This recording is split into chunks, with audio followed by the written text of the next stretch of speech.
नमस्कार दोस्तों, आज हमारी हिंदी में ऑनलाइन की पहली क्लास है। तो कुछ गलतियां हो जाए तो आप मुझे कमेंट बॉक्स में ज़रूर बताइए। तो आज हम शुरुआत करते हैं वर्ण विचार से। वर्ण विचार, अब सभी के दिमाग में ये क्वेश्चन चलता हो कि वर्ण क्या होते हैं। ये वर्ण, तो वर्णों में पहुँचने से पहले, वर्णों तक पहुँचने के लिए हमें सबसे पहले ध्वनि का पता होना चाहिए। ध्वनि क्या होती है? ध्वनि हमारे मुंह से जो आवाज़ निकलती है वही तो ध्वनि होती है। हमारे मुंह से जो आवाज़ निकलती है वो ध्वनि होती है। और इन्हीं ध्वनि के जो लिखित चिन्ह होते हैं, जो हमने सिंबल बना रखे हैं, इन्हीं ध्वनियों को दर्शाने के लिए हमने जो सिंबल, हमें चिन्ह बना रखे हैं, उन्हीं चिन्हों को हम वर्णमाला बोलते हैं। जैसे हमने क एक ध्वनि है, क, उसको उसका सिंबल हमने बना रखा है क, इसे हम क्या बोलेंगे? और ये वर्ण है, क वर्ण है। ध्वनि हमें दिखती नहीं है, ध्वनि हमें सुनाई देती है। तो ध्वनियों के सिंबल को, ध्वनियों के चिन्ह को हम वर्णमाला बोलते हैं। जैसे क, मैं का, हम पहले के विद्वानों ने दिए थे। मैं जो ध्वनि उसका मैं सिंबल दिया, ले जो ध्वनि उसका ल सिंबल दिया। तो इसी तरह ध्वनि, आपके ध्वनि समझ में आ गई होगी। अब हम देखते हैं वर्ण। तो ध्वनियों के लिखित रूप को,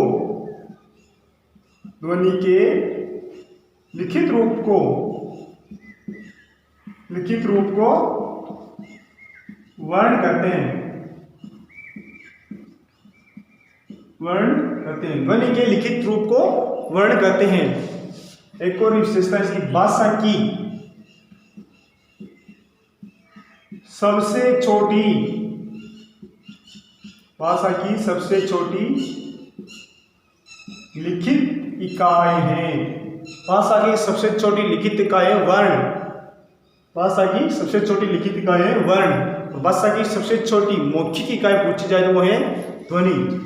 अब देखते हैं वर्ण कितने प्रकार के होते हैं। हम वर्णों को दो भागों में बांटते हैं। स्वर, दूसरा व्यंजन।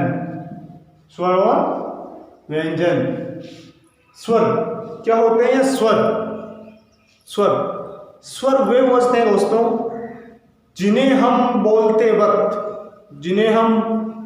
बोलते समय हमारे मुंह में कोई रुकावट पैदा न हो, कोई अवरोध पैदा न हो, वे होते हैं स्वर। वर्णों की प्रारंभिक अवस्था स्वर है। सबसे पहले एक छोटा बच्चा होता है, वो शुरुआत में स्वर ही बोलना सीखता है। ए आ ई ओ व स्वर बोलता है शुरुआत में, क्योंकि स्वर में कहीं रुकावट, अवरोध पैदा नहीं होता है। अगर बच्चा शुरुआत में व्यंजन बोलना शुरू कर दे, मतलब बच्चा परिपक्व है पहले बोलने में, तो शुरुआत में बच्चा कभी व्यंजन नहीं बोल सकता, शुरुआती स्वर से होगी। तो स्वर वे होते हैं जिन्हें बोलने में कहीं अवरोध पैदा न हो। व्यंजन वे होते हैं जिन्हें बोलते वक्त हमारे मुंह के अंदर अवरोध पैदा हो, कुछ रुकावट पैदा हो, उन्हें व्यंजन कहते हैं। दोस्तों, व्यंजन को हम शुद्ध रूप में उच्चारित नहीं कर सकते। जो शुद्ध व्यंजन है उसका उच्चारण हम नहीं कर सकते।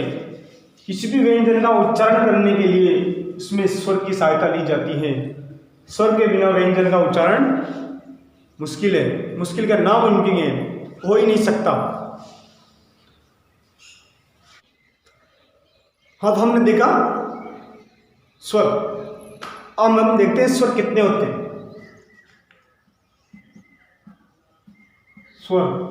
स्वर संख्या में 11 होते हैं। स्वर संख्या में 11 होते हैं। कौन कौन से थे देखिए? अ, आ, ई, ऊ, री को नीचे गिन लेंगे हम संस्कृत वाले में। ए, आई, ओ, औ, और ये री। दोस्तों हम बचपन से पढ़ते आ रहे हैं, हमने अं और अह भी देखा था इनके साथ में। पहली दूसरी तीसरी क्लास में प्रारंभिक कक्षा में हम पढ़े थे, उसके साथ में अं और अह भी देखा गया। वो अं और अह अलग से स्वर नहीं है, उनको व्यंजन की तरह ही बोला जाता है, लेकिन हमने देखा था कि वहाँ पर अं अह और अह भी था। अब हम कंपटीशन की तैयारी करें तो यहाँ पर हम 11 स्वर ही देखेंगे। और बात है री की, ये री हिंदी में स्वर की संख्या 11 होती है, मानते हैं, लेकिन जो ये री है ये संस्कृत से आए हुए शब्दों में अधिकतर प्रयोग होता है। जैसे ऋषि, जिसको हम तत्सम शब्द भी बोलते हैं। तत्सम शब्द जो पहले संस्कृत के थे, लेकिन अब वर्तमान में उनको हिंदी में भी प्रयोग करते हैं। ऋषि और ऋतु, ये ऐसे शब्द तत्सम शब्द हैं, और अब आजकल इनका प्रयोग हिंदी में होता है। तो री का प्रयोग अधिकतर संस्कृत के शब्दों में ही होता है, लेकिन इनको भी स्वरों की गिनती में गिना जाता है। ये भी एक स्वर है, ये भी एक स्वर है। जैसे गृह कार्य, नहीं गृह कार्य, बहुत सारे लोग इसको बोलने में गलत बोलते हैं, ये गृह कार्य होता है, गृह कार्य,